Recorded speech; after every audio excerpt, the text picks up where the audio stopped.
Welcome back to the Hopkins Experience. My name is Hopkins Malova. On this channel today, we are going to discuss what is happening in Tanzania. If you like politics or you are watching news lately, you've seen Tanzania have been protesting for the past two or 3 days so far, since the 29th. So it's a good case study for us to study what is happening in East Africa and what's actually happening around the world, around the world, especially among the young people. So if you like this kind of content, please, it would be nice if you subscribe and like. It helps to grow the channel. So we'll start with one of the images that are coming out of Tanzania. When we are saying that Tanzanians are protesting, it looks very bizarre because we are not used to Tanzania being that vibrant politically. Keeping in mind how their country is run, keeping in mind their political system, and their state of democracy does not really allow them to have this kind of protest. So it's for the first time that we are seeing Tanzanians get out very strongly and protest. So let's get some 2 or 3 videos from Tanzania to see how they are protesting. We nani? We nani unakaa nyumbani? We mtoto mwanamke au mzee?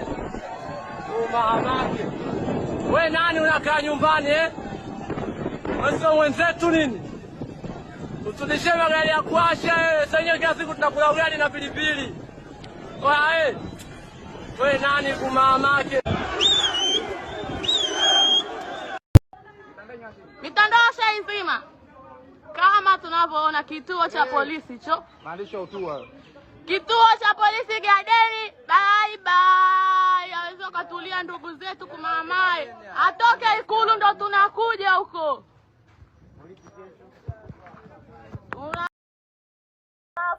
Of course, like the clock works, Tanzanians have to spice up their conversation with some vulgar words. The strong K word is being used a lot. And before even I start, I'm very happy for Tanzania. I never thought, I'm surprised that Tanzanians are actually coming out strongly to oppose or to actually stand up for their rights. If you are living under the rock, on October 29th, Tanzanians were supposed to have an election. I'm saying supposed because whatever happened on 29th was not an election. And parallel to that, Tanzanians at the same time, the Tanzanian people on their own were planning protest on the same date that the elections were being held. So if you look at this, their main agenda was that the sitting president, who is Mama Samia Suluhu Hassan, who is turning out to be a very dictatorial woman, jailed all the other opponents who were supposed to be on the ballot, the main competitors, the opposition from Chadema, that is and the other party, which included somebody like Tindulisu and Heche. So when Tanzanians were going to an election, the main opponents had been jailed by the president Samia Suluhu Hassan, and people decided there were not going to be elections. And the videos that are coming out of that exercise was just funny, because at some point you could see some of the election officials ticking the boxes for Samia, so that it's in a real sense it was something. It was a rigging game. And we've seen Tanzanians storm those polling stations and vandalize things that were the polling materials that were there. And the protest got all the way to the streets. And to surprise of many, the peaceful country, the country that we thought was not like Kenya, it has proven to be way ahead of us. And I can give it to them. If you look at these protests that are going on, they have really pushed. And if you look at the constitution, does not really give them space for this kind of freedom to express themselves. So it's really good to see Tanzanians get out in large numbers, and they've actually pushed. We've seen them this the third day, and they are still on the streets. So it leaves Tanzania in a very awkward place. Now they don't have a legitimate government in place because an election did not take place. There was no election at any point. So you cannot really authenticate, you cannot really legitimize the government that is coming. Of course, Suluhu is yet to be declared the winner. Of course, he will be declared as the winner of the election under his party CCM. But that is that. So when it gets to that point, Tanzania is going to have a lot of confusion, and most of the people who are protesting in this who are participating in this protest are young people, the so-called Gen Zs, and we've seen eruptions of similar protests across the continent. Let me concentrate mostly on Africa. We've seen it in Madagascar. Of course, the nerve center of all these protests is Kenya. Then Tanzania have joined in. We've seen even in was it Togo, in Cameroon. So these protests have been coming out, and there is a wave of protests coming in. Even in Uganda, we've seen the young people also trying to protest. But you can excuse them, because where they are protesting, this kind of freedoms do not really exist. It's only Kenyans who can say that we have these freedoms. We have, even Tundu Lissu himself said that Kenya is the only country where there is political freedom for him to engage in politics freely without anybody coercing you. And as I said, this anger, the anger that you are seeing among the voters, of course, one stems from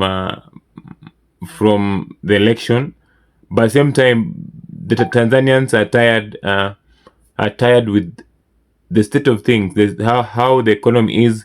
There's a very huge number of unemployed youth, which is now similar to Kenya, where we have unemployment problem.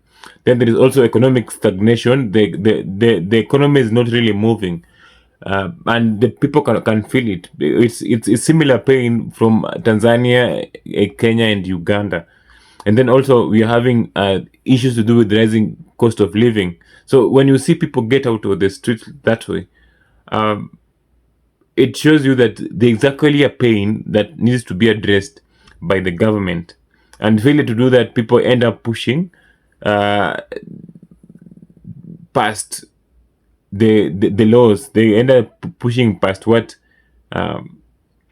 they because they're hopeless. There's an hopelessness in the country that it ends up disrupting. And we've seen the response from the government of Tanzania shutting down the internet, but that has not slowed down Tanzanians.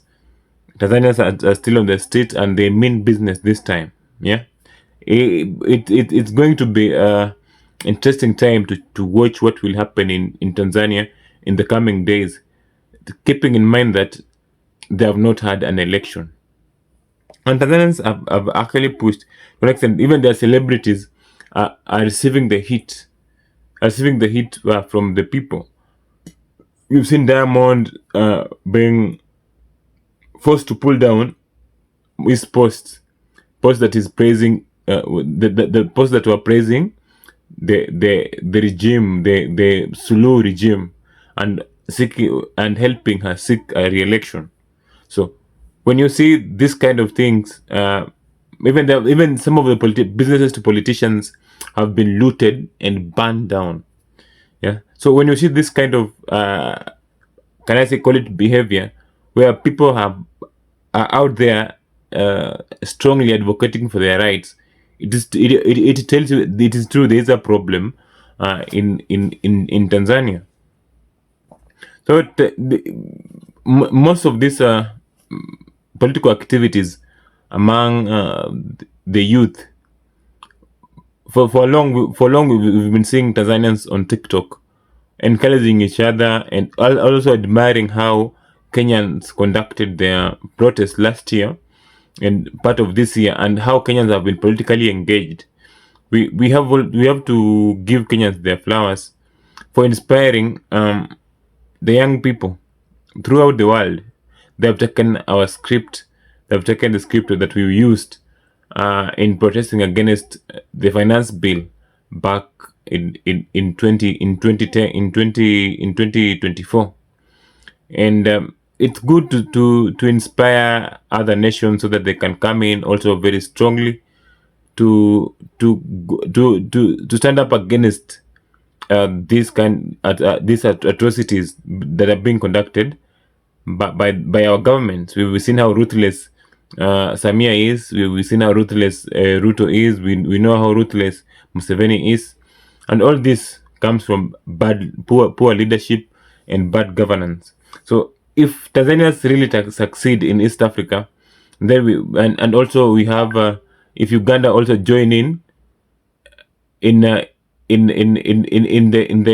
struggle, then we are definitely going to have a very united East Africa community.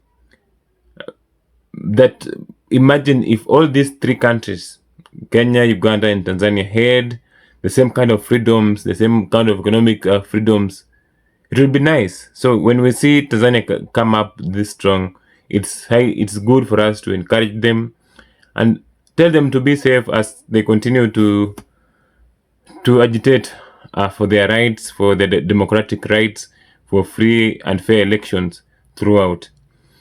I'll keep monitoring the situation in Tanzania and also make more videos on this. So if you've enjoyed this video, please like and share this video. Thank you.